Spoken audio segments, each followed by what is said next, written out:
बिस्मिल्लाहिर्रहमानिर्रहीम।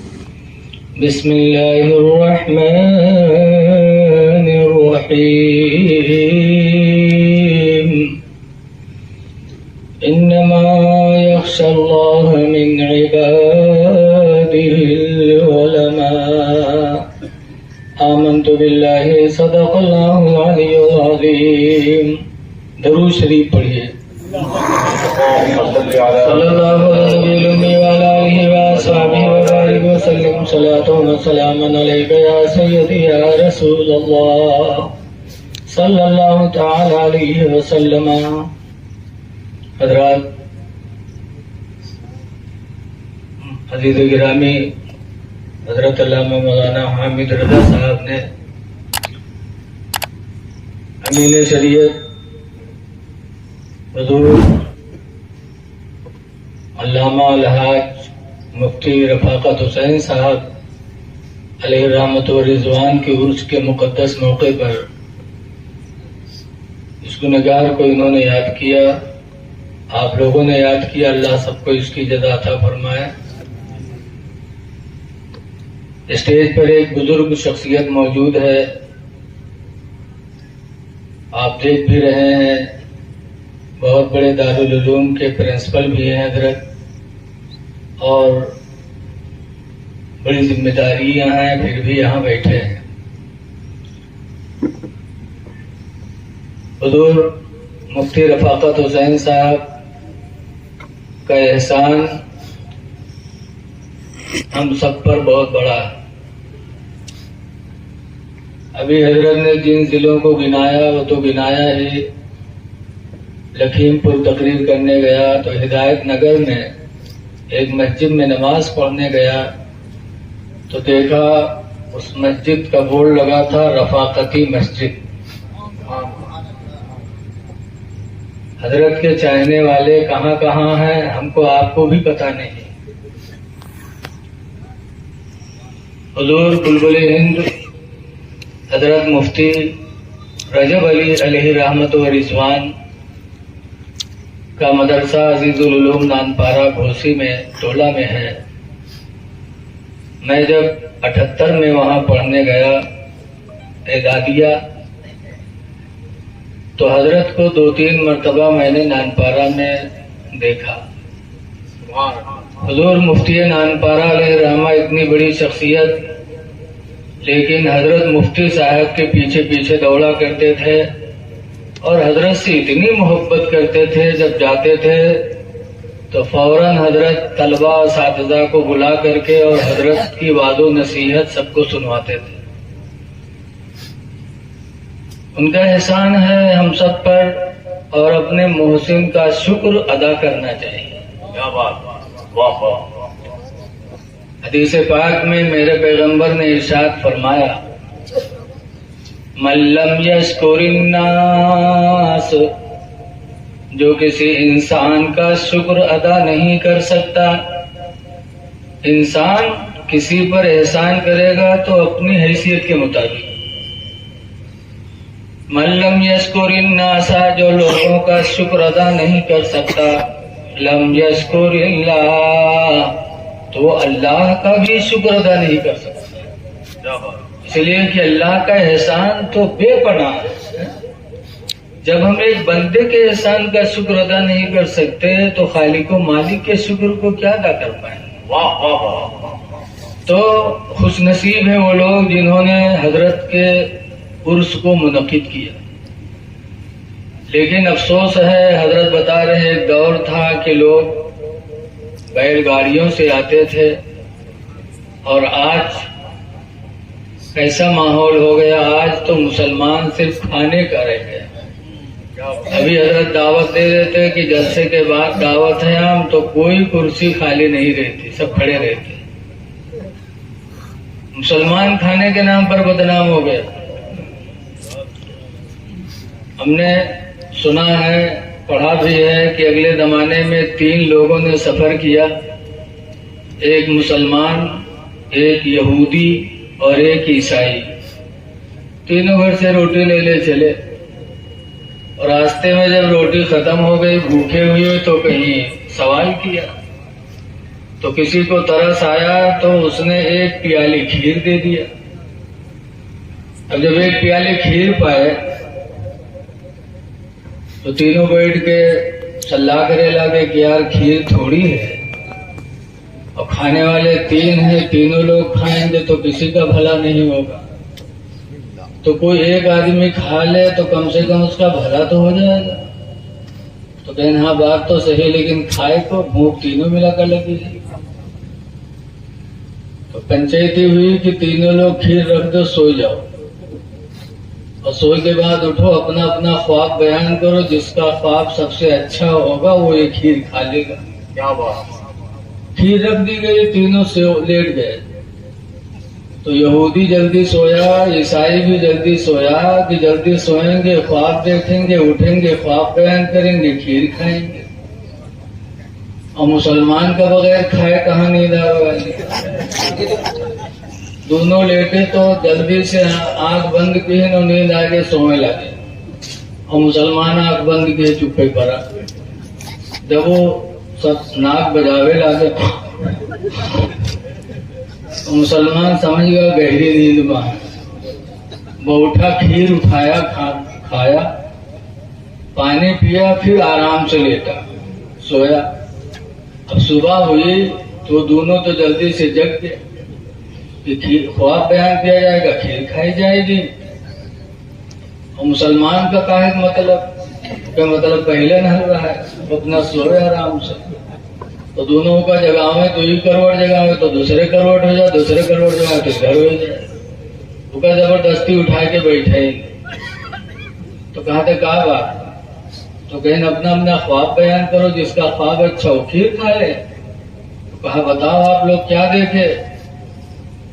तो ईसाई ने कहा आज मैंने जमीनी ख्वाब नहीं देखा, मैंने आसमानी ख्वाब देखा। मैं सो रहा था कि मेरे पैगंबर हजरत ईसा अलैहिस्सलाम आए और उन्होंने मुझे उठाया और जमीन का सैर कराया, फिर आसमानों में लेके गए। पहले आसमान, दूसरे आसमान, तीसरे आसमान, चौथे आसमान तक मुझे लेके गए। तो लोग जमीन का ख्वाब देखते, मैंने आसमानी ख्वाब देखा, इसलिए वो खीर मैं खाऊंगा। तो यहूदी ने बोला, कहा चुप, अगर तेरे पैगंबर ईसा अलैहिस्सलाम आए थे, तुझे चौथे आसमान तक ले गए थे, तो मेरे पैगंबर हजरत मूसा अलैहिस्सलाम भी आए ख्वाब में, और उन्होंने मुझे उठाया और वो जमीन की सैर करा के छठे आसमान तक लेके गए। मैं 2 मंजिला ऊंचे तुमसे गया हूँ, इसलिए मेरा ख्वाब तुमसे अच्छा है, वो खीर मैं खाऊंगा। मुसलमान चुप। तो दोनों कहें तू बता, तू क्या देखे। उसने कहा क्या बताया, जैसे मैं सोया वैसे मेरे पैगंबर भी हजरत मोहम्मद मुस्तफा सल्लल्लाहु अलैहि वसल्लम आए, और उन्होंने कहा उठ, तुझे सुबह रोजा रखना है, सहरी नहीं खाएगा, उठ जल्दी सहरी खा, तुझे सुबह रोजा रखना है। तो मैंने सहरी खाया, रोजी की नियत कर ली। तो दोनों पूछा था क्या खाए सहरी, कहा खीर के अलावा और कुछ रहा, कहीं कत्ता खाए, कहीं मैं कत्ती रहा दे। बहुत खफा हो गए दोनों। कहा बड़े बेवफा साथे निकले, कम से कम हम लोगों को भी जगा लेते। कहा बहुत चिल्लाया, लेकिन तुम चौथे आसमान पे थे, छठे आसमान पे था, कहाँ तक चिल्लाया। सुबह हो जाती मेरा रोजा चला जाता। मुसलमान खाने में आगे, अब खाने में आगे हो। ऐ लोगों खाओ, अल्लाह ने पैदा किया है, लेकिन खाओ सिर्फ इसलिए कि अल्लाह बदन में ताकत दे, ताकि हम अल्लाह की इबादत अदा कर सकें। नियत ये हो तो बहुत अच्छी नियत है। जैसे एक पीर साहब थे, अपने मुरीद से कहा खाना ले जाओ दरिया के उस पार, एक बुजुर्ग बैठे, ले जाओ दे आओ। तो कहा दरिया के उस पार कैसे जाए, दरिया बह रही है। तो कहा खाना लेके दरिया के पास जाना और कहना है दरिया मुझे रास्ता दे दे, मुझे उस इंसान ने भेजा है जिसने अपनी बीवी से कभी सोहबत नहीं की, जाके कह देना। और पीर साहब के लड़का कहीं ढूंढ रहा है, तो बहुत परेशान की, कहा था बीवी सोहबत नहीं की, लड़का कहीं ढूंढ रहा था। लेकिन मुरीद था बेचारा, अदब में कुछ नहीं बोला। गया खाना लेके दरिया के पास का है, दरिया तू मुझे रास्ता दे दे, मुझे उस जात ने भेजा है जिसने अपनी बीवी से कभी सोहबत नहीं किया। तो दरिया का पानी इधर उधर रुक गया, रास्ता हो गया। कह दो सुभान अल्लाह यार। अल्लाह हर चीज पर कादिर है। ये न बोलियो सुभान अल्लाह तो अब्बे जी में घेरे बिस्तर बोलियो आयो महफिल में कम से कम बोलते रहो ताकि नींद भी ना आए, सवाब भी मिलता रहे। सुभान अल्लाह। दरिया ने रास्ता दे दिया, उधर लेके गया, बुजुर्ग बैठे थे उनको खाना खिलाया और पानी मिल गया। फिर उसने कहा ये बर्तन ले जाओ, बुजुर्ग को दे आओ जिन्होंने खाना भेजा था। कहा कैसे जाएं, दरिया बह रही है। तो कहा जाके दरिया से कह देना है, दरिया तू मुझे रास्ता दे दे, मुझे उसने भेजा है जिसने कभी जिंदगी में खाना नहीं खाया। तो वो बहुत परेशान कि हमने सामने कैसे सर। तो कहा था उसने भेजा जिसने खाया ना, खाना नहीं खाया कभी, कुछ रास्ता दे दे। तो आया और कहा दरिया से, कह दरिया मुझे रास्ता दे दे, मुझे उसने भेजा है जो कभी खाना नहीं खाया। तो दरिया फिर फट गई, रास्ता मिल गया, वापस आया इधर, दरिया फिर मिल गई। तो उसने अपने पीर से पूछा, हुजूर बात समझ में नहीं आई मेरे, कि आपने कहा जाके कह दो उस आदमी ने भेजा जिसने बीवी से सोहबत नहीं की और आपके लड़के कई एक हैं, और उसने कहा जाके कह दो मुझे उसने भेजा जिसने कभी खाना नहीं खाया और मेरे सामने ही खाया। और दरिया भी मान रही है दोनों की बात, आपकी भी बात मान रही, दरिया उनकी भी बात मान रही है। तब हजरत ने फरमाया कि मैंने बीवी से सोहबत किया लेकिन अपने ख्वाहिशात के लिए नहीं, नफ्स के लिए नहीं, बल्कि इसलिए सोहबत की कि बच्चे पैदा हों और इस रुए जमीन को खुदा के सजदे से आबाद कर, इस रुए जमीन पर खुदा का जिक्र हो, इसलिए मैंने बीवी से सोहबत की, अपने नफ्स के लिए नहीं किया। और उन्होंने जो खाना खाया तो अपने ख्वाहिशात के लिए नहीं, अपने लिए नहीं, बल्कि इसलिए खाया ताकि बदन में ताकत हो और अल्लाह की इबादत मुकम्मल तरीके से अदा हो। तो जब इंसान की नीयत अच्छी होती है तो हर अमल से अल्लाह राजी हो जाता है। खाना खाओ लेकिन नियत ये हो कि इलाही इसकी वजह से हमारे रगों में खून पैदा फरमा दे ताकि हम तेरे अरकान को, तेरे अहकाम को कमा हक़हू अदा कर सकें। देखो हुजूर सल्लल्लाहु अलैहि वसल्लम अल्लाह से दुआ मांगा करते थे। कैसी दुआ मांगते थे? हम और आप भी दुआ मांगते, हुजूर भी दुआ मांगते थे। हुजूर दुआ मांगा करते थे, रब्बी ज़िदनी इल्मा, ऐ परवरदिगार मेरे इल्म को तू ज्यादा फरमा दे। इल्म की दुआ मेरे नबी मांगा करते थे, कह रहे मेरे इल्म को ज्यादा कर दे। तो हुजूर को इल्म मिला तो पढ़ाया किसने? साहबा ने पूछा था, मन अल्लमका या रसूल अल्लाह, अल्लाह के रसूल आपको किसने पढ़ाया, किसने तालीम दी? तो हुजूर ने फरमाया अल्लामनी रब्बी, मुझे मेरे रब ने पढ़ाया है, मुझे मेरे रब ने इल्म अता फरमाया।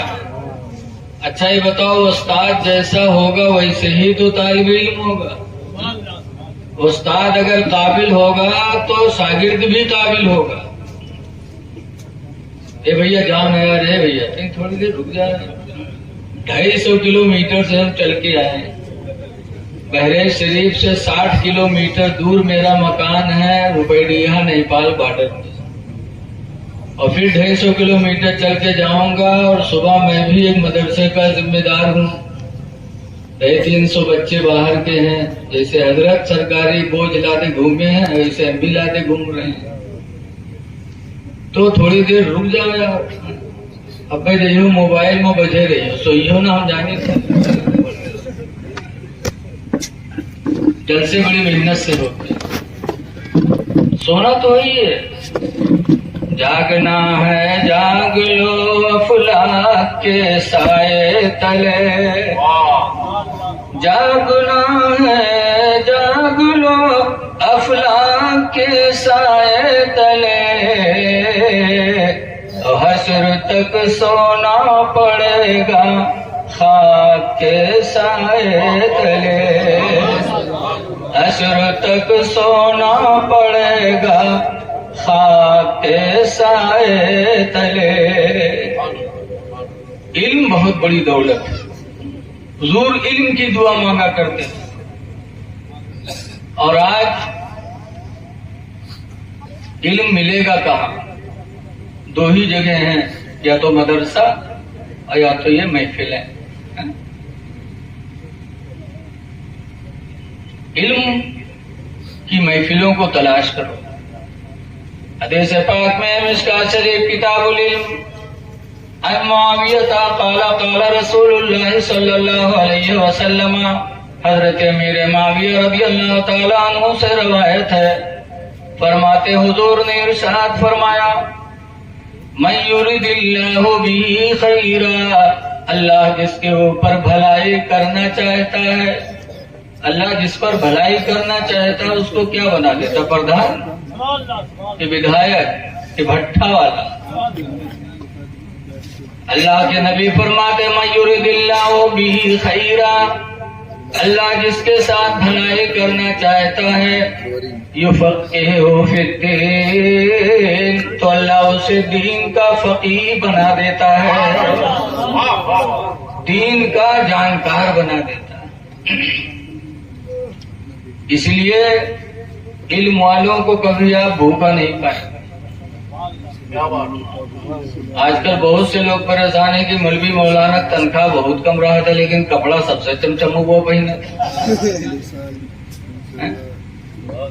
परेशान होता है आज दौलतमंद तो किसी दूसरे दौलतमंद से दुआ करवाने नहीं जाता, उसी 6,000 7,000 मस्जिद के इमाम से दुआ करवाने आते। बोलो, अच्छा इमाम हो कोई जो परेशान हो तो जाओ विधायक जी से दुआ करवाओ। न प्रधान के पास कोई जाता, न विधायक के पास जाता, न भट्ठे वाले के पास जाता। अगर दुआ करवाने के लिए कोई जाता है तो कोई मौलवी ही के पास जाता है। लेकिन आज अगर कोनो मौलवी बढ़िया पहन ली इस कपड़ा को हम मोटरसाइकिल पाएगा तो लोग कहते हैं लागत है कोनो मदरसक रसीद के हाथे आएगा। फौरन बदजनी, फौरन बदगुमानी। अल्लाह फरमाता है जितनबू कसीरम मिनज़्ज़न्नी, ऐ मेरे बंदो तुम बदगुमानी से अपने आप को बचाया करो। बचो बदगुमानी से, किसी के बारे में बदगुमान न हो। अल्लाह जिसे चाहेगा वही खुशहाल रहेगा। दौलत कुछ भी हो, देखते हो बहुत दौलत वाले हैं लेकिन ऐसी ऐसी बीमारी हुई है कि वो बघारी सब्जी नहीं खा सकते, वही नमक लौकी। ये अल्लाह की अता है। तो अल्लाह जिसके ऊपर भलाई करना चाहता उसे दीन का फकीह बना देता। इल्म हासिल करो। लेकिन आज बहुत से लोग जवान हो जाते, उन्हें अपने मजहब के बारे में कुछ पता नहीं। एक जगह मैं तकरीर करने गया, मैलानी बरेली से पहले पड़ता है। जुलाई का महीना था, ट्रेन से उतरा, कपड़े भीगे थे तो एक साहब आए मोटरसाइकिल पर बिठा के लेके चले। बड़ा सुकून लगा तो हम कहा ऐसे कुछ बातचीत करे, अपना इतना अच्छा लग रहा है, कभी कहा भाई ना आ जाए तो पता नहीं कहाँ से कहाँ पहुंचाए थे। तकरीरें रही जी, हमका बोलकारे लगे। उनका भैया कहाँ रहा था? मैं शिवपुरी रही थे। उनका क्या नाम? ऐसे ही बोला ही जाता है, शुरुआत ऐसे होती, कहाँ रहते, क्या नाम है, क्या कर। जब पूछा कहाँ नाम है तो कहा था जुल्ला। तो हमका और कोई नाम? कहीं मौसा भी यही नाम। हम कुछ खड़बड़ाने ने कहीं मामला गड़बड़ी। हमका पूछा तुम किसकी उम्मती हो भैया? तो जब पूछा किसकी उम्मती हो तो कहता है कि मौलवी मौलाना जाने, हमें नहीं पता है। तो बता जो हाँ ना, तो हम फिर चुप हो गए ना, अभी से बोलना बेकार। जब वहाँ पहुंचे तो अफसोस में बैठे थे, एक साहब चाय पिलाने आया। जैसे यहाँ उस्मानी भैया बड़ी खिदमत की, अल्लाह उनको और आप सबको माला माल फरमाए। तो चाय लेके आए तो दे लगे, तो हमारा चेहरा देखा तो कहते साहब कहा बात चाय पियो ना। हमने कहा ये कैसा आदमी है यार। इससे मैंने पूछा रास्ते में कि तुम किसके उम्मत में हो तो कहता मौलवी मौलाना जाना। कहेंगे अरे मौलाना साहब वो जाहिल है, उसके पीछे काहे करे। तुमको अच्छा तुम ही बता, तुम कि क्यों उम्मत में हो। तो कहा तेरे मौलवी मौलाना बाहर थोड़ो हैं, चाय पियो, तुमसे बाहर नहीं। आज इल्म ये हो गया कि मुसलमान को अपने मजहब के बारे में पता नहीं कि हमारे नबी कहाँ पैदा हुए और उन्होंने क्या हमारे लिए किया, कुछ पता नहीं। इल्म सीखो, इल्म बहुत बड़ी दौलत है। आगे जो फरमाते हो इन्नमा कासिमुन वल्लाहु युती, बेशक मैं बांटने वाला हूँ और अल्लाह मुझे देता है। हुजूर बांटने वाले। अच्छा बांटा थे वही से कोटेदार गल्ला बांटा थे तो कोटेदार से मांगत होगी जी, प्रधान से जाके मांगा, कोटेदार। देने वाला अल्लाह है, बांटने वाले नबी हैं। इसलिए जब नबी बांट रहे हैं तो नबी से मांगेंगे। अल्लाह ताला भी फरमाता है कुरान में, मा आताकुमुर रसूल फखुदहू, रसूल तुमको जो दे वो तुम ले लो, जो तुम दे वो तुम ले लो। एक जगह अल्लाह फरमाता वम्मस्साइल फला तनहर, ऐ नबी मांगने वाले को दुत्कारा न करो। मतलब ये है कि मांगने वाले को दिया करो। कि मांगेंगे मांगे जाएंगे, मुँह मांगी पाएंगे। या रसूल अल्लाह, मांगेंगे मांगे जाएंगे, मुँह मांगी पाएंगे। और सरकार में न लाए ना हाजत अगर की है, सरकार में न लाए ना हाजत अगर की है। सरकार ने जिसको दिया तो माला माल कर दिया। मक्का से जब हिजरत करके चले तो रास्ते में भूख लगी। इनके दोस्त भी थे हजरत अबू बकर रज़ियल्लाहु अन्हु। एक झोपड़ी नजर आई फूस की, तो वहां गए सरकार। दरवाजा खटखटाया तो गुड़िया निकली। हुजूर ने कहा बूढ़ी माँ हम लोग भूखे हैं, कुछ खिला सकती हो? कहा बेटा मेरे पास तो कुछ भी नहीं, देख रहे हो मैं झोपड़ी में रहती हूँ, कुछ भी नहीं बेटा। और एक बकरी बंधी रहा है बहुत दुबली पतली। हुजूर ने फरमाया बूढ़ी माँ अगर इजाजत है तो इसका दूध दो के पी ले। देखत नहीं मुझे जानने का तो दूध पी ले। कहा बूढ़ी माँ तुम इजाजत दे दो तुम दूध दूध ले। तो बुढ़िया झुंझुला कर जादू ले जान नहीं है, थन भी नहीं, दूध दूले जाके दूध लो। हुजूर गए और बिस्मिल्लाह पढ़ के जो उसके थन में हाथ लगाया तो बकरी भी तंदुरुस्त हो गई आनंद फानन, और उसके थन दूध से भर गए। सरकार दूहने लगी। ऐसे ही और कितने दिन तक, 18 बरस तक वो बकरी वैसे ही दूध देती रही। बुढ़िया दूध बेच बेच कर जमाने की सबसे बड़ी दौलतमंद हो गई। घोसी मोहल्ला तो शायद ही है कि नहीं? अभी हम भैंस बहुत देखा।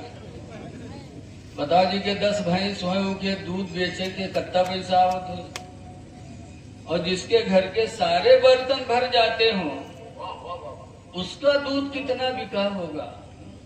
ऐसी दौलत से माला माल हुई कि जमाने में मुमताज हो गई बुढ़िया। तो मेरे नबी ने जिसको दिया तो फिर दे दिया। लेकिन है कुछ लोग, एक हातिम ताई शख्स गुजरा है, बहुत सखी इंसान गुजरा है। उसने मकान बनवाया था तो 10 दरवाजे लगवाए थे बाहर, इसलिए कि कोई मांगने वाला आए तो उसको दरवाजा तलाश न करना पड़े, जिधर से चाहे मांग ले। ऐसे भी सखी दुनिया में गुजरे। 10 दरवाजा बनाया, यहाँ तक कि एक मांगने वाला अगर एक दरवाजे मांगता और दे देता, हातिम ताई निकल के फिर वही मांगता, दूसरे दरवाजे जाके खटखटाता, हातिम ताई निकलता तो फिर देता, फिर वही तीसरे दरवाजे पलट के जाता, हातिम ताई निकलता तो फिर देता। एक मांगने वाला अगर 10 दरवाजे पे पलट के मांगता तो हातिम ताई देता रहता। इतना बड़ा सफी हम और आप। अगर कोई मंगता आएगा 2 रुपया एक दिन दे दिया, कहूँ हफ्ता भर एक बात फिर आएगा, तो कहा जाते हैं अरे वो दिन अभी तुका देगा कि यार है, फिर आएंगे देते।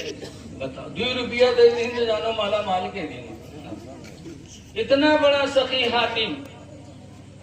लेकिन ये लोगों, हजरत अली शेर खुदा रज़ी अल्लाह ताला अन्हु से किसी ने पूछा कि अली ये बताओ कि हातिम ताई ज्यादा सखी था कि नबी ज्यादा सखी थे?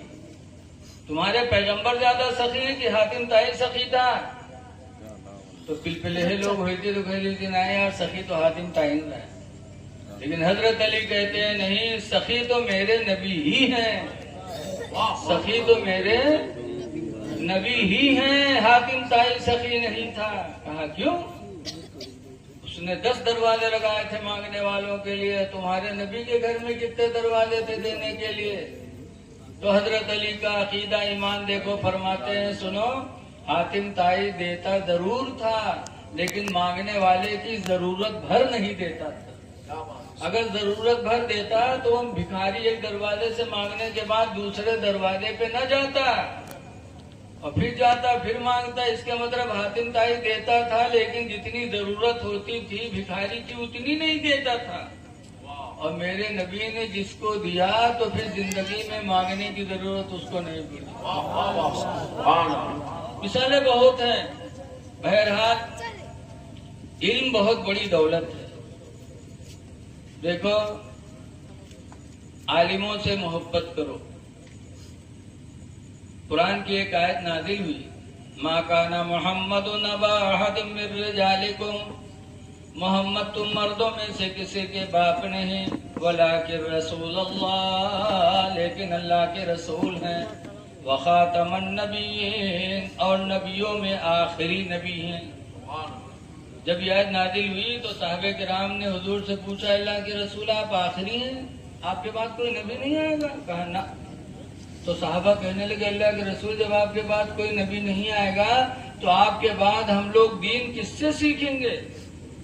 तो हुजूर ने फरमाया, मैं आखिरी नबी हूँ, मेरे बाद कोई नबी तो नहीं आएगा लेकिन मेरे बाद मेरी उम्मत के उलमा तुमको दीन सिखाते रहेंगे।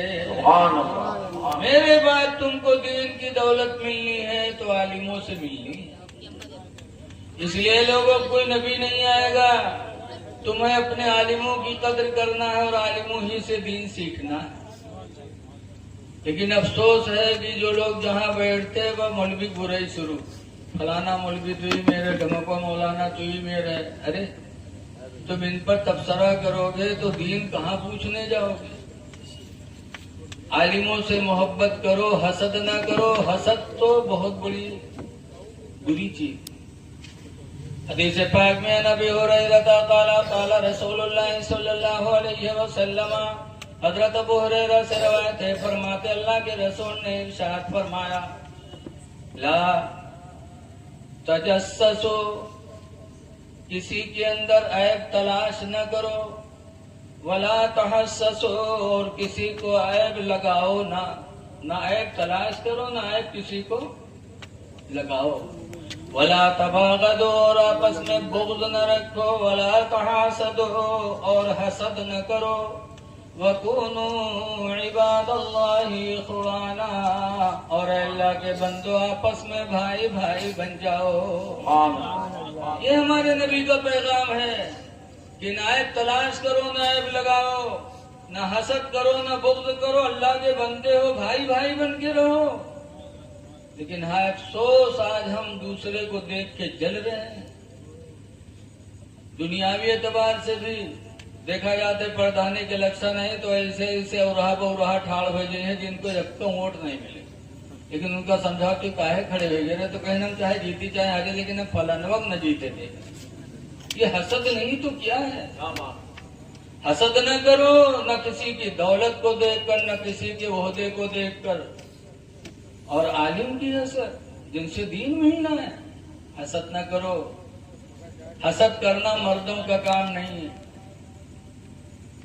बताते हैं बादशाह था, बादशाह के दरबार में बहुत से लोग बैठते थे, डॉक्टर, इंजीनियर, आलिम, वकील, प्रोफेसर, मर्द, औरत, हिजड़ा, सब बैठते थे। एक मौलाना साहब भी बैठते थे, जब कोई मसला होता था तो मौलाना साहब बता देते थे, नहीं मसला होता था बैठे रहते थे। शाम को चलते मौलाना से मुसाफा बादशाह मिलाता, गेरा कैश दे देता, मौलाना की जिंदगी कटती। तो उन्हीं दरबारियों में एक हिजड़ा भी था।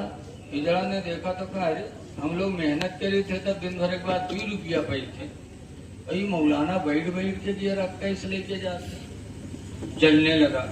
भाई एक दिन बादशाह से आवा के, बादशाह सलामत इसको बिठा के पैसा क्यों दे रहे हो? बादशाह ने डांटा, का चुप, ये आलिम दीन है। ये आलिम आलिम नहीं है, सिर्फ दाढ़ी रखा है, कुर्ता पैजामा टोपी लगाए, मौलाना वौलाना नहीं है। बादशाह ने कहा, अरे तुमको कैसे मालूम हुआ? भाई मौलाना है ना, इजाजत दो, हम कुछ सवाल करे थे, को सवाल के जवाब न देते। बादशाह ने कहा, अच्छा पूछो। अब मौलानों का देखे लागे नीचे से ऊपर तक की कहाँ के गुस्ताख आएगा। कहा पूछो। तो हिजड़ा ने कहा, मौलाना बताओ दुनिया का बीचों बीच हिस्सा कहाँ है? अब बताओ। इसका मौलाना कहा जाने। मौलाना से नमाज रोजा पूछो बताइए, तिलाक निकाह पूछो बताइए, दुनिया का बीचों बीच हिस्सा। अब मैं तकरीर करे सवेरे लौट के जी नान पर हम लोग पूछे कि कह रहा जाए समय के बीचों बीच हिस्सा बता, तो हम क्या कहें? हम कह रहे हैं तकरीर करे कि हम ना पे कह रहा। और मौलाना से पूरी दुनिया के बीचों बीच हिस्सा। अब मौलाना बेचारे खड़बड़ाने, कहीं और कोनो सवाल है, सोची लिखा नहीं बता, कहीं दूसर का बता ले। तो कहीं था एक सवाल और है, कहीं का कहीं नहीं बताओ कि आसमान पर तारे कत्ते हैं। अब यही कौन नहीं लिखा है। हम मौलाना बहुत परेशान, कहीं और कोनो सवाल है, कहना एक सवाल और है, कहीं का कहीं नहीं बताओ कि दुनिया में मर्द कितने हैं औरतें कितनी। अब यही कौन नहीं लिखा है। हम मौलाना बहुत परेशान।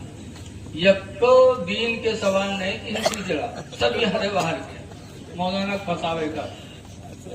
मौलाना पूछे न और कुछ, कहें भाई यही 3 सवाल के जवाब बताए थे। मौलाना साहब ने कहा, बादशाह सलामत एक दिन का मौका दे दो, परसों इन सवालों का जवाब बताऊंगा। हिजड़ा के देखे, अगर मौलाना हो तो कुछ न कुछ बताओ कि नहीं बताओ। बादशाह भी नाराज हो, कहे जब तुम आलिम नहीं थे तो क्यों तुम नजराना ठक ठक के लेके जाते थे? जाओ, अगर परसों सवालों का जवाब नहीं दिया तो तुमको फांसी देंगे। और उस जमाने में बादशाह जो करते थे वो कहते थे। अब मौलाना साहब आए घरे, कहूँ कानून शरीयत बाहर शरीयत के मसला हो तो खोल के दिखती। अब बेचारे आए घरे, चढ़ा बुखार कि पैबे तो है नहीं, परसों फांसी भैबे चली, कभी करवट कहूँ करवट। इतने में मौलाना साहब का धोबी जो कपड़ा धोता था, कपड़ा लेके पहुंचा, दरवाजा खड़बड़ाया। मौलाना निकले, देखें चेहरा उतरा, धोबी देखे तो कहे, हजरत क्या बात, बहुत परेशान हो गए? कोई बात नहीं। कहने कुछ तो बताओ। कहने रे बादशाह के दरबार में हिजड़ा, उसने कुछ सवाल किया, उन्हीं जवाब में मैं उलझा हुआ। का सवाल किया? मौलाना कहें जा यार अपन काम करो, हमका परेशान नहीं करो। कहें बताइएगा तो, कुछ बताइए क्या पूछा है?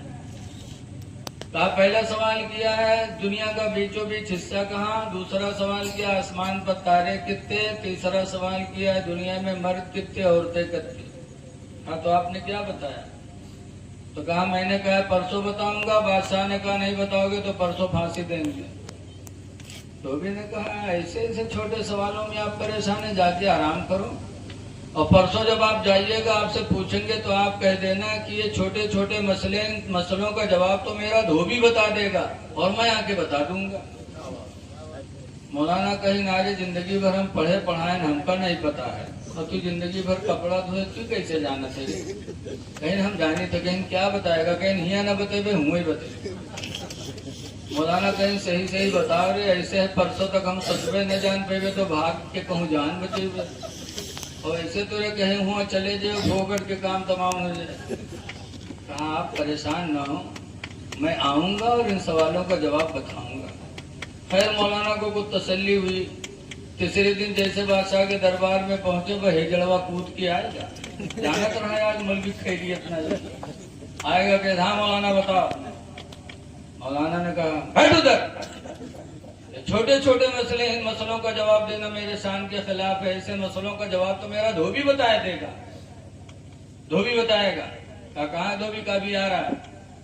इतने में धोबी गधा पर बैठा सोटा लिए और गेट पर पहुंचा, दस्तक दी, गेट खोला गया तो धोबी गधा से उतरा नहीं, गधा समेत अंदर घुसेला। तो लोगों ने डांटा, कहा बेवकूफ कहीं के, बादशाह का दरबार है, गधा यहाँ ला रहा है, अच्छे लोग आने को नहीं पाते। कहने ने मैं गधा लेके आऊंगा, कहने ने गधा नहीं ले सकता। तब धोबी ने बादशाह से कहा, बादशाह सलामत मैं गधा लेकर आऊंगा, गधे के सवाल का जवाब गधा ही बता सकता, कोई दूसरा नहीं बता सकता। खैर इजाजत मिली, गधा लेके पहुंचा, गधा से उतरा, हाथ में सोटा कर, कहाँ है हिजड़ा? आया हिजड़ा, कहा क्या तेरा सवाल?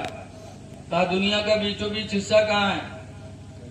जहाँ बादशाह की कुर्सी पड़े थे उसके दाहिनी तरफ उसी सोटा से जिससे गधा हाँकता था, उसी सोटा से दाहिनी तरफ नापा, फिर बाईं तरफ का कमरा नापा, फिर आगे नापा, पीछे नापा, उसके बाद लाए के सोटा कुर्सी के पास ठहराया गई। हिजड़ा सुन, दुनिया का बीचों बीच हिस्सा यही है जहाँ बादशाह की कुर्सी पड़ी, और न मान तो नाप के देख ले, इधर की दुनिया नाप ले, इधर के नाप ले, इधर के नाप ले, इधर के नाप ले, पे पता चल गया। तो हिजड़वा नाप कहाँ सकत रहा, एक जिला नाप पर कह दे तो हालत खराब। कहने सही कहा था, धोबी कहने नहीं, अगर शक शुबा हो तो नाप के देख ले। कहने नहीं, बिल्कुल सही कहे, तो यही जगह है। का दूसरा सवाल क्या है? का दूसरा सवाल ये है कि आसमान पर तारे कत्ते हैं। तो धोबी ने गधे की पूंछ को पकड़ा और कहा, हिजड़ा सुन, गधे की पूंछ को छोड़कर इसके बदन में जितने बाल हैं उतने ही आसमान में तारे हैं, और न मान तो गिन के देख ले। तो धोबी वो कहते नहीं ठीक था। तो कहने अगर शक सुबह तो गिन ले, भैंसक बाल गिनने पयो, गधा बाल कहाँ से गिन ले? तो कहते नहीं बिल्कुल सही कहा। तीसरा सवाल क्या है? कह बताइए दुनिया में मर्द कितने, औरतें कितनी है? बस धोबी आंख बंद की और गिनती गिने शुरू की, 1 2 3 4 5 6 7 8 9 10 11 12 13 14 15 16 17, फिर छोड़ दी गिनती, फिर शुरू करे 1 2 3 4 5 6 7 8 9 10 11 12 13 14 15 16 17, फिर छोड़े, फिर शुरू से गिने लगा, फिर 1 2 3 4 5 6 7 8 9 10 11 12 13 14 15 16 17, फिर आंखें खोली, हिजड़वक पकड़ी, सभी सोटा से पीटे लगा। जब पीटे लगा तो हिजड़ा चिल्लान कहा, बादशाह सलामत, बचाइए बचाइए। बादशाह ने कहा, रे हिजड़ों को क्यों मार रहे हो? धोबी ने कहा, चुप रहिए, पहले इसको मार डालूंगा फिर बताऊंगा कितने मर्द कितने औरतें। अरे ऐसा क्यों कर रहे हो? कहा पहले इसको खत्म कर लेने दीजिए। कहा अरे ऐसा क्यों? तो धोबी ने कहा, मैं मर्दों को गिनती करता हूँ तो उसमें घुस जाता है, औरतों को गिनती करता हूँ तो उसमें घुस जाता है, गिनती नहीं करने देता, पहले इसको खत्म कर लूंगा फिर बताऊंगा कितने मर्द कितने औरतें। तब हिजड़ा हाथ जोड़ के, हुजूर बचा लीजिए, मैंने जलन के लिए सब कुछ कहा था, मौलवी को भगाने के लिए। मारा भी गया, रुसवा भी हुआ। आज भी मौलवियों के हासिल बहुत होते हैं। देखा जाता है जवानी में तो मस्जिद में जाइए ना, जवानी पर कहूँ कटाहे तो रही है, कहूँ मुर्गी तो रही, और जब बुढ़ाए गए हैं, कांखें लगी हैं, तब नमाज शुरू करी। ऐसे नमाजी इमाम के लिए मुसीबतें बना थी। 2 महीना नमाज पढ़े बजानो अल्लाह गोली हो ही गई। अब दुनिया उनके सामने सब है। ऐसे बुढ़वा 2-2:30 बजे रात के उठ पड़ी, नींद तो आवा नहीं बुढ़वा के, 2-2:30 बजे रात के उठ पड़ी, तो कहते हैं मस्जिद में, मौलवी ओ मौलवी ना उठियो, तुम बहुत चर्बी आएगी, तुम्हारे नींद बहुत आवत है, तुम्हारे बिस्तरा से गोले हुए वाला है। बुढ़वा यूं नहीं सोचा था कि हम जवान रहा तो कत्ता सोई पड़े। अरे मेरे भाइयों, अगर तुम 2-2:30 बजे 3 बजे रात मस्जिद में पहुंच जाओ तो इमाम को बुरा न कहो, बल्कि मस्जिद में पहुंचकर वजू बनाओ, 2 रकात नमाज तहियतुल मस्जिद पढ़ लो, और नमाज पढ़ने के बाद दुआ मांगो, या अल्लाह तेरा शुक्र है कि तूने सबसे पहले अपनी मस्जिद में हाजिरी की, मुझे तौफीक अता फरमा दे। वजीफा पढ़ते रहो, जो कुछ याद है कहते रहो, जब अजान के वक्त है अजान पढ़ लो। अगर तुमने अजान पुकार दी तो हदीस पाक में है, मन अज़्ज़ना, इस हदीस के भी रावी हजरत मेरे माविया हैं, अन मुआविया क़ाल क़ाल रसूलुल्लाह, हजरत मेरे माविया कहते अल्लाह के रसूल ने इरशाद फरमाया, मन अज़्ज़ना, जिसने मस्जिद में अजान पुकारी, फ़कुतिब लहू बराअतुम मिनन नार, तो उसके लिए जहन्नम से निजात का परवाना लिख दिया जाता। अजान पढ़ दो, जहन्नम से निजात भी पा जाओगे और एक इमाम की बुराई से भी बच जाओगे। अजान देना बड़ा सवाब का काम है। एक अजान देने वाला क़यामत के दिन अल्लाह उसको मकाम देगा कि मेरे बंदे तो दुनिया में मस्जिदों में अजान पुकारा करता था, आज मैदान महशर में भी तो अजान पुकार। तेरी अजान की आवाज जहाँ तक महशर वाले सुनेंगे, सबके बारे में हम तेरी शफाअत कबूल करके सबकी बख्शिश कर देंगे। एक अजान पढ़ने वाला खुद तो जन्नत में जाएगा, लेकिन कयामत के दिन इतने लोगों को अपने साथ जन्नत में लेके जाएगा जितने लोग उसकी अजान की आवाज सुनेंगे। लेकिन अफसोस है कि अगर मस्जिद में इमाम नहीं तो अजान नहीं होती। ऐ लोगों, मस्जिदों को आबाद करो, मस्जिदों में आना जाना रखो। हदीस में नबी क़तादा क़ाला क़ाला रसूलुल्लाह सल्लल्लाहु अलैहि वसल्लम, हजरत अबू क़तादा से रवायत फरमाते अल्लाह के रसूल ने इरशाद फरमाया, इज़ा रअयतुमुर रजुला यतअहदुल मस्जिदा, जब तुम ऐसे आदमी को देखो जो मस्जिद में आना जाना रखे, आए और जाए, जब ऐसे इंसान को तुम देखो, फशहदू लहू बिल ईमान, तो उसके ईमान के तुम लोग गवाह बन जाओ। गोया कि वो मर्द मोमिन है जो अल्लाह के घर को आबाद कर रहा है। इसलिए इबादत करो तो नाज न करो, लेकिन ना अजान देखे नमाज पढ़ के बुढ़ापा में और तुम दूसरे पे तंज करते हो। तंज न करो। बड़े पीर का महीना चल रहा है। हजरत गौसे पाक ने सुना होगा 40 साल तक ईशा के वजू से फजर की नमाज पढ़ी, 40 साल सब्बेदारी की। और लड़के कितने रहा? 49। कई लड़के के अब बरा। अरे बोल दो यार, कसम खाया हो तो कोई बात नहीं।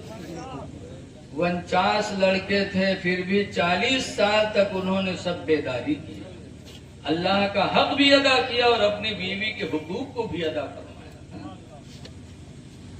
इसके बावजूद हजरत गौसे पाक को क्या अपनी इबादत पे नाज था? हजरत शेख सादी सिराजी कहते हैं कि मैं हज करने गया था, हरम में सो रहा था, रात का वक्त था, सारे बंदे सो रहे थे कि अचानक खाने काबा से एक रोने की आवाज गूंजी। वैसी तब्दीली आवाज कि शेख सादी कहते हैं मुझे रहा न गया, मैं उठ पड़ा और रोने वाले को तलाश करने लगा कि पूरी दुनिया सो रही है, अल्लाह के एक बंदा अल्लाह को मनाने में लगा है। शेख सादी कहते हैं मैं तलाश करते करते काबे के दरवाजे के पास पहुंचा तो देखा कि एक नौजवान है जो काबे के दरवाजे की जंजीर को अपने दोनों हाथों में पकड़े हैं। वजू से फजर की नमाज पढ़ी, कितनी इबादतें किया, लेकिन फिर भी अल्लाह की बारगाह में रो रहे, अल्लाह अगर ये कबूल हो तो कयामत में आंखों में रोशनी देना, वरना अंधा बना के उठा लेना। जब उनको अपनी इबादत पे घमंड नहीं तो 2 महीना की नमाज पे हम घमंड करें। अल्लाह ताला का शुक्र अदा करो कि अल्लाह तेरा शुक्र है कि तूने मुझे इस उम्र में अपनी फर्मा बरदारी की तौफीक अता फरमाई। हजरत सैयदना अली शेर खुदा रदी अल्लाह ताला अन्हु एक जंग में थे, लड़ रहे थे, तीर आई हजरत अली के रान में लग गई। हजरत अली घोड़े से नीचे आ गए, मुजाहिदीन आए, तीर निकालने लगे तो ऐसी तकलीफ कि हजरत अली ने कहा ना निकालो, लगता है तीर निकालोगे तो साथ साथ मेरी रूह निकल जाएगी। ऐसी तकलीफ नहीं निकालने दी। और जब नमाज का वक्त आया तो उसी हालत में हजरत अली की नमाज शुरू हो गई, नमाज नहीं छोड़ा। उसी हालत में हजरत अली नमाज पढ़ने लगे। जैसे नमाज शुरू किया वैसे मुजाहिदीन ने सोचा कि अब चलो तीर निकाल ली जाए। पूरी तवज्जो हजरत अली की अल्लाह की तरफ हो गई। आए लोगों ने तीर खींच लिया, हजरत अली नमाज पढ़ते रहे। और जब नमाज खत्म हुई, ईरान पे निगाह पड़ी, तीर नहीं। पूछा लोगों से तीर क्या हुई? लोगों ने कहा जब आप नमाज में लगे तो हम लोगों ने तीर खींच ली। तो हजरत अली सजदे में गिर के रोने लगे, कहने लगे अल्लाह तेरा शुक्र है कि तूने अपने बंदे अली को ऐसी नमाज की तौफीक दी कि रान से तीर निकल गई और अली को पता भी नहीं चला। अल्लाह तेरा शुक्र है। तो ऐ लोगों, जब नमाज की तौफीक अल्लाह दे दे, सबका खैरात की तौफीक दे दे, तो घमंड न करो, बल्कि हर हाल में खुदा का शुक्र अदा करते रहो। घमंड न करो, सबका खैरात करते रहो अपनी 4 दिन की जिंदगी में। हदीस पाक में नबी बकर सिद्दीक क़ाल रसूलुल्लाह सल्लल्लाहु अलैहि वसल्लम, हजरत अबू बकर सिद्दीक से रवायत है, फरमाते अल्लाह के रसूल ने इरशाद फरमाया, ला यदखुलुल जन्नह, जन्नत में दाखिल नहीं होगा। कौन नहीं जन्नत में जाएगा? अल खिब वल बखील, सरकार फरमाते हैं अल खिब धोखा देने वाला, वल बखील और बखीली करने वाला, दोनों जन्नत में नहीं जाएंगे। अपनी जिंदगी में किसी से वादा कर लो तो उसको पूरा जरूर करो।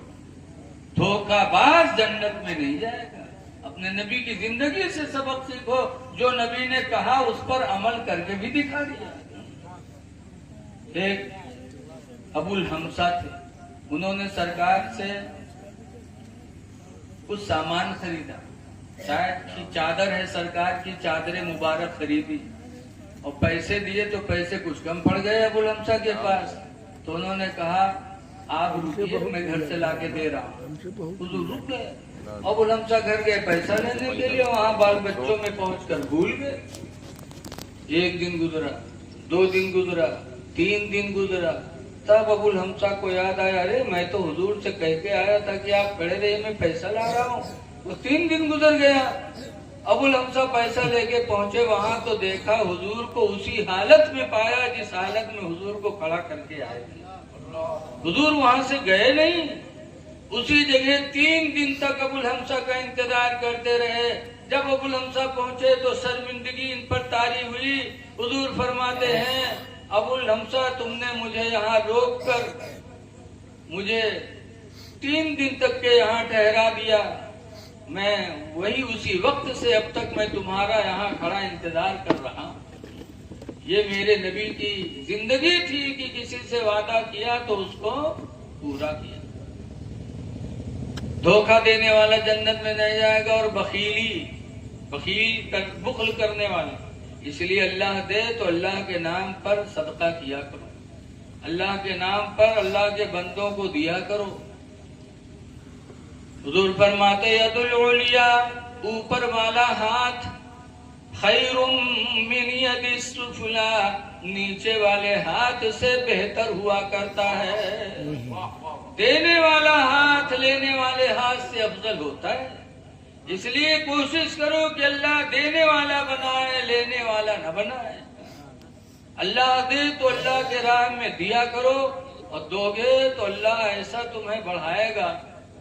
हम लोग तो चंदा के रह गए थे रमजान में बम्बई, गुजरात तो हम जाते नहीं, बम्बई जाते, वही देखते हैं कि अगर एक साल किसी अमीर ने 1 लाख रुपया निकाला तो दूसरे साल 1.5 लाख निकालना, तीसरे साल 5 लाख निकाल रहा है, 1 करोड़ निकालना है तो 1.5 करोड़ निकाल रहा है। ये ज़कात बढ़ती क्यों जाती है? जब माल नहीं बढ़ता तो ज़कात कैसे बढ़ के देती? अल्लाह देता चला जाता है तो अल्लाह के नाम पर देते भी चले जाते हैं।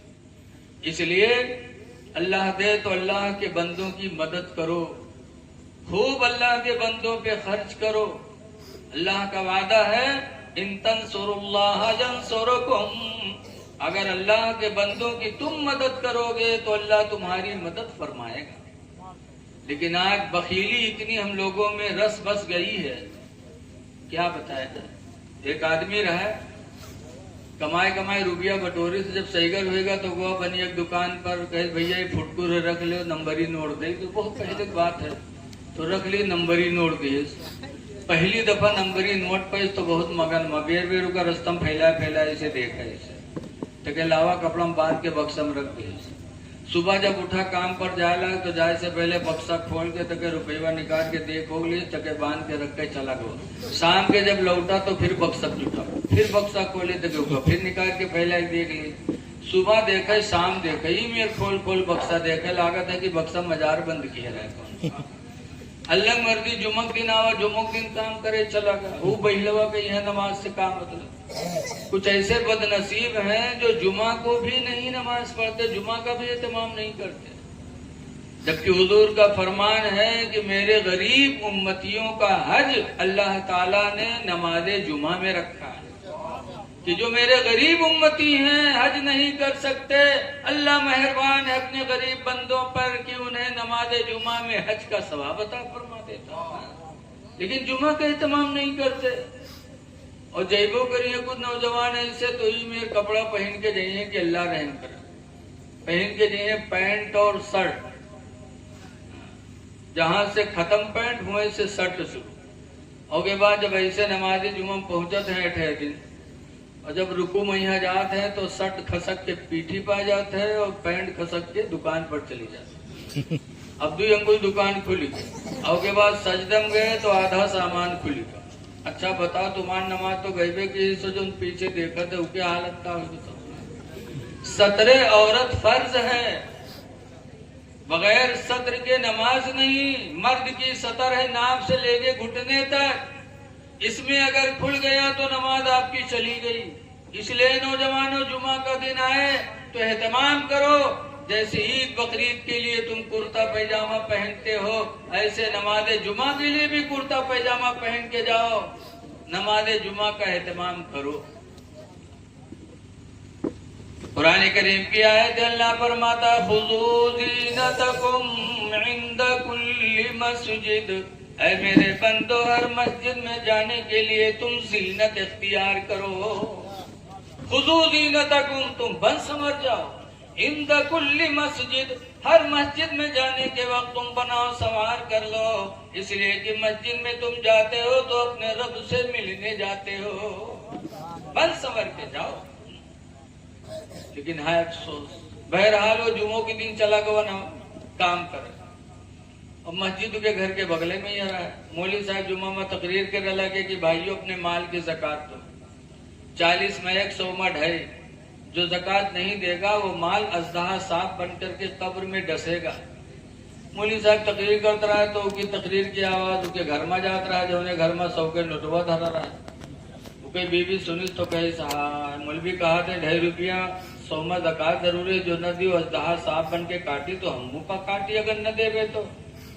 औरतिया के बक्सा खोले 100 के नोटवा निकाले, सो लेके मस्जिद में कह लियो मौलवी 2.5 रुपया काट लियो। मौलवी बेचारो 2.5 रुपया काट ली, 97.5 लेके वही कपड़ा में बांध के रख दी। वो मर्द जब शाम के लौटा तो आदत के मुताबिक बक्सा जुटा, बक्सा खोले तो कपड़वा उठे, सुखा खोले तो खन्ने से ठंडी नीचे गिरी, रुपया सब छितिर भी थी। हाँ फुटको कहाँ से आएगा, गिनी तो देखिए 97.5 तब औरत गोरे थे सिया यही 2.5 रुपया का आवे गिरे। कहने रे मौलवी तकरीर की ना कि 40 में 100 में 2.5 ज़कात जरूरी, जो नदी का दाह साफ कब्र में काटे तो 2.5 रुपया ज़कात गई। इस कम वक्त कहीं की जिंदगी पहली दफा 100 के नोट पावर है, हाथ उड़ाए डाले जले के मौलवी से कहते अलग नाम पर दे के कहीं मांगे जी, कहीं मांग ला हम घर छोड़ दे, औरतें के चाहे रहो चाहे न रहो, लेकिन हम मांगे नहीं जी। कहीं मांग ला अरे मैं 2.5 रुपया खातिर अपन जान गंवाए दे मेरे, कहीं मरी जा, लेकिन हम मांगे नहीं जी। तो कहीं मरे जाए तो कहीं मर जा, वह घर के बाहर निकला ढमड़ियाए गवा, अब हाथ पैर सब ढील के गए, सांस रोके, बड़ा मक्कार रहा है। अब उसका लोग आए उठावे लगे तो हाथ उठावे तो उठे, छोड़े पे भद्र से जमीन पर गिरी जाए, पैर उठावे तो उठे, छोड़े पे भद्र से गिर जाए, लोग जाने सही मर गा हो। अब के तैयारी हुई लग दफनावे के, न नहाए भी ली, जहर बिलते वाले बिल की जाए, कफन पहने, जब तैयार के जनाजा लेके चले तब के रतिया 34 के हायला अभी तक तो नहीं मरा है, लेकिन अब्बे मर गई, जहाँ कब्र में दबाई है तो मर जेबे करिए। मर्द के मक्कारी औरत जाने, औरत के मक्कारी मर्द जाने, औरतों तो बहुत होता है। ये ससुराल में आंखी काट दे, अब बेहोश पड़ी है, चाहे जब तक इंजेक्शन लगाते होश नहीं आता, न माइका पहुंची बटन टन। औरतों में भी मक्कारी, ससुराल में बीमार, नैहर में टन टन, ऐसे वो। अब जनाजा लेके चले तो औरतिया बेचारी परेशान के हाल अब्बे मर गई, जहाँ दफन है तो मर जेबे करी, बदौड़ी।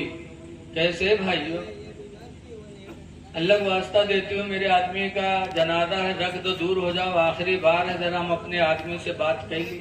तो लोग रख दिन दूर हुई गए, जब दूर हो गए तो रतिया के उसके काने में कहा था कि उठ कर रे कब्र तैयार है, पे दबाए दे रे, उठ चल घर का।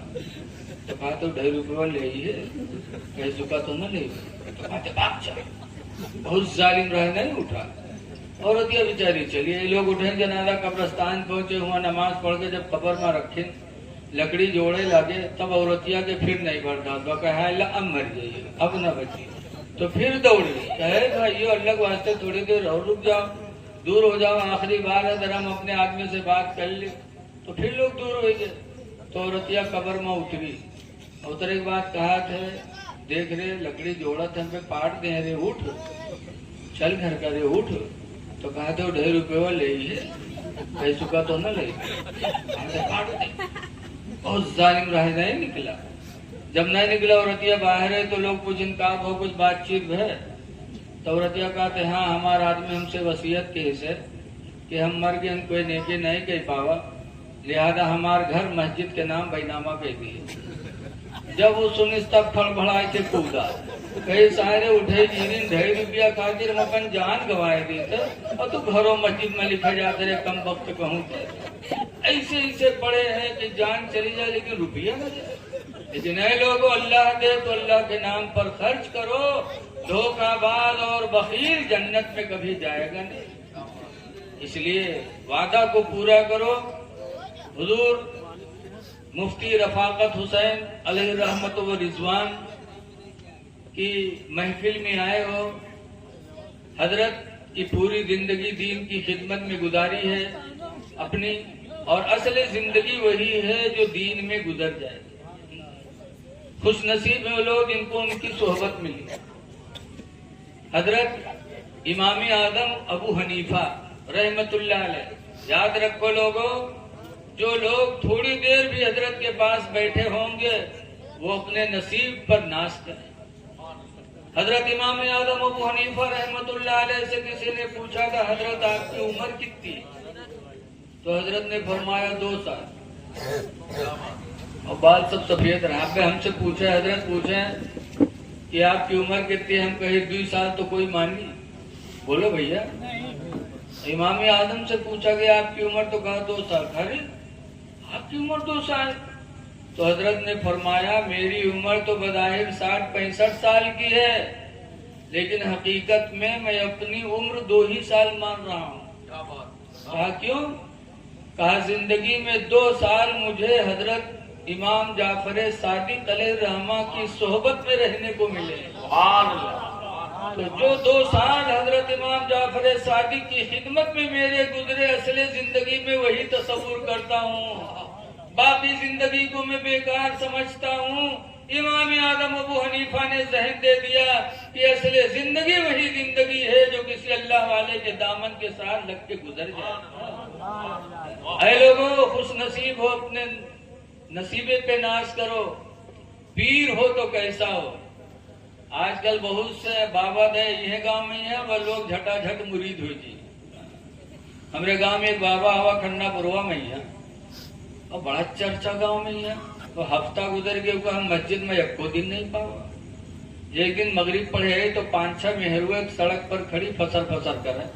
तो हम मुँह बढ़ गए ना कि हम कहीं कहा बात, कहने रे मौलाना भैया बहुत जलाली बाबा है। तो हमका कुछ देखो, कहने रे मौलाना भैया वो एक बीड़ी नहीं पिए थे, मौलाना भैया पूरे बंडल मांग लेता है कि पिए थे, बहुत जलाली बाबा है। तो हमका जलाली बाबा हो कि जलाली दरुआ हो, दुनिया में नशा एक बीड़ी पूरी आ जाते और पूरे बंडले लगाए के पिए थे।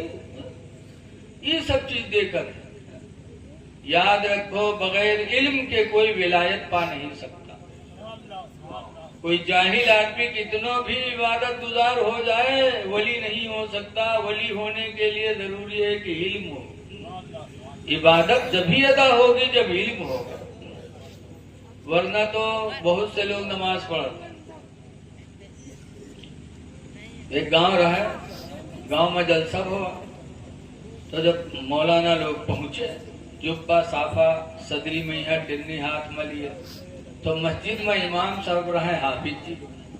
हाफिज जी लोग बेचारे कुरान शरीफ याद के लिए आलिम बने नहीं तो मसला जानत नहीं, हाफिज जी हैं। जब हाफिज जी देखें बड़े बड़े मौलानन का, तो हाफिज जी खड़बड़ाने कहीं लागत है कि आज ईशा की नमाज न पढ़ावे कहे कहा। बहुत बड़े बड़े मौलाना आए हैं। तो हाफिज जी गए मस्जिद के सदर साहब पास, कहीं सदर साहब आज ईशा की नमाज को पढ़े।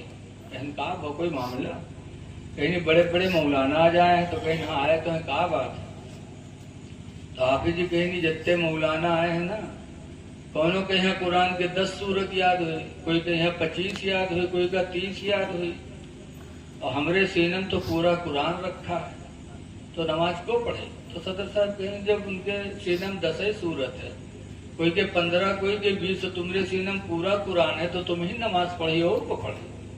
तो कहीं जाने रहे तो कहीं नहीं कि कह दो मुफ्ती साहब चलो, कहीं नहीं नहीं, जब आपके सीनम पूरा कुरान है तो आप पढ़िए। जैसे अदान भर हाफिज जी गए मुसल्ला छिप के बैठी।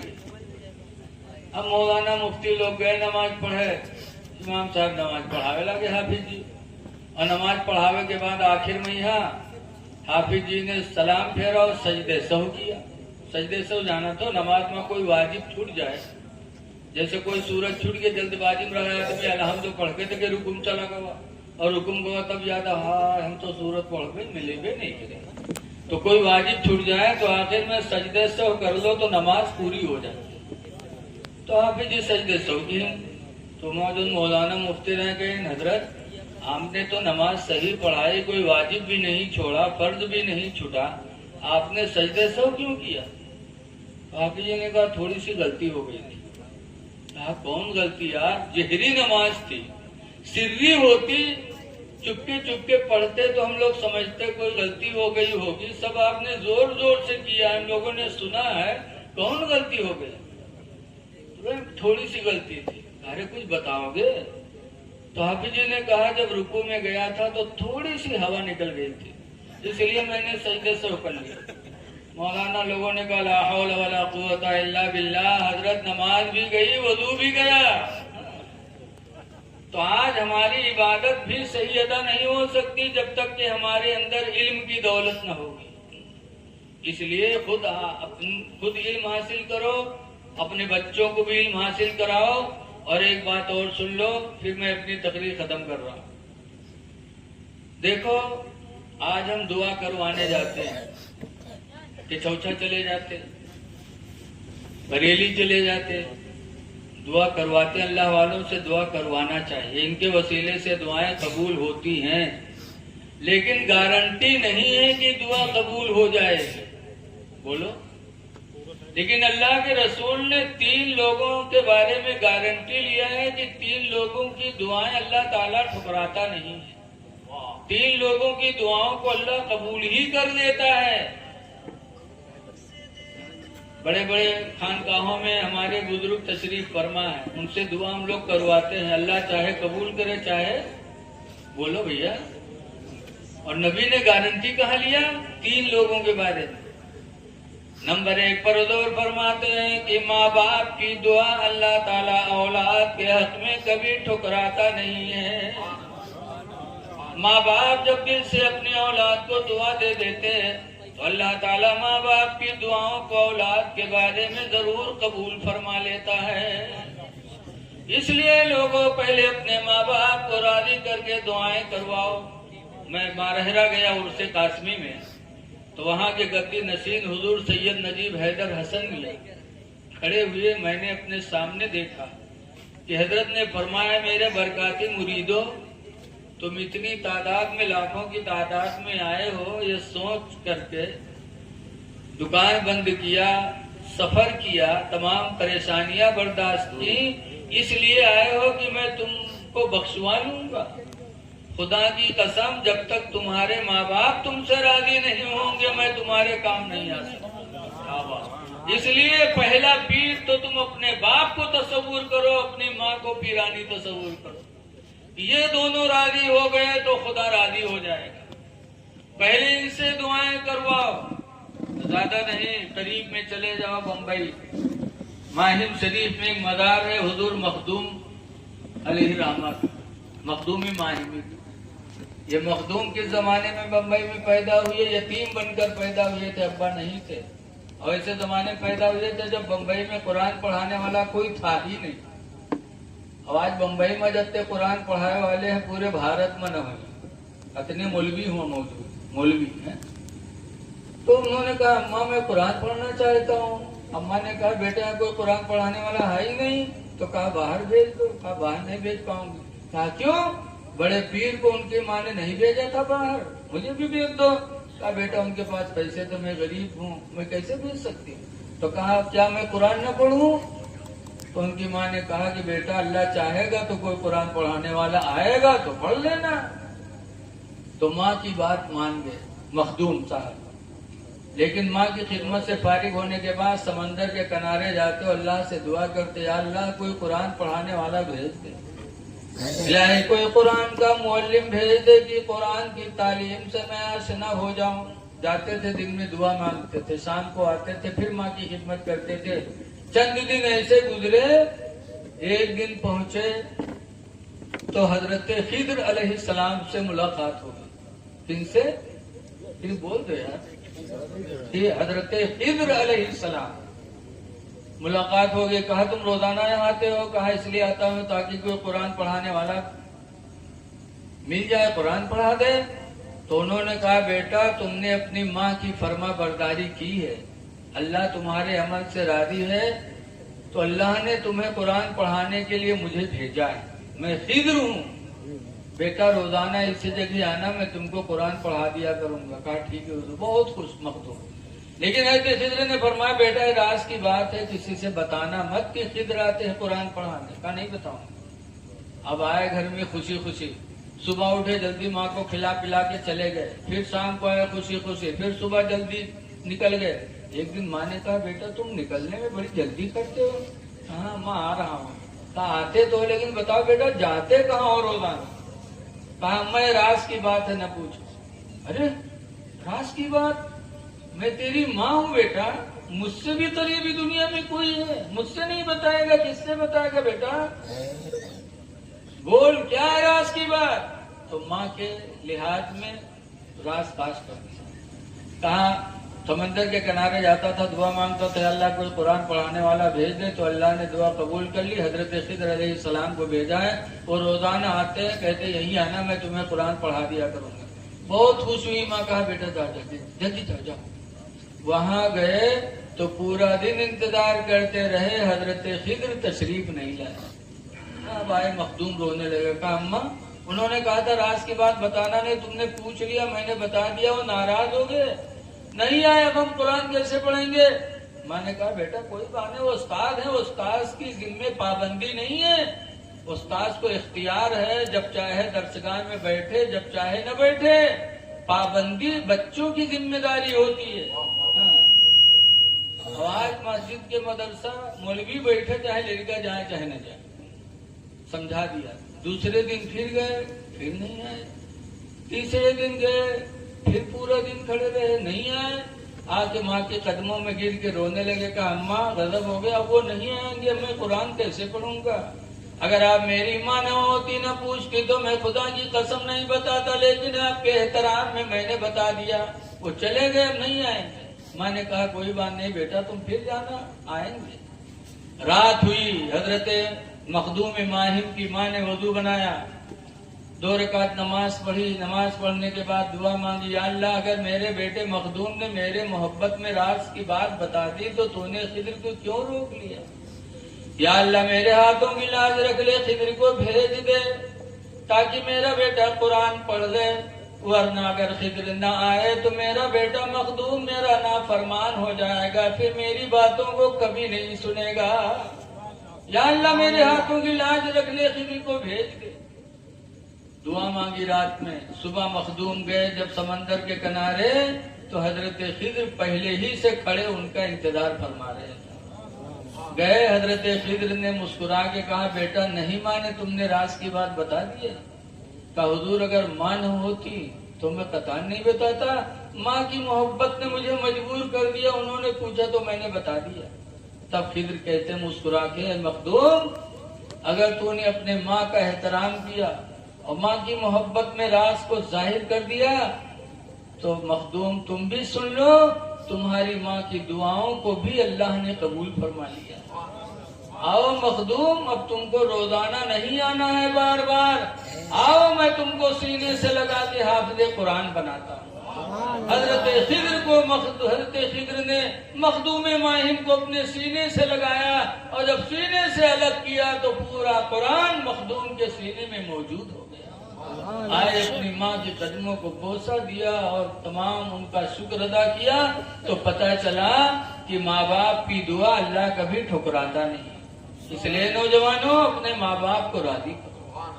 और दूसरे नंबर पर मुसाफिर, कोई भी मुसाफिर मिल जाए और उसकी मदद कर दो और वो दुआ कर दे तो उसकी दुआ को भी अल्लाह ताला कभी रद्द नहीं करता।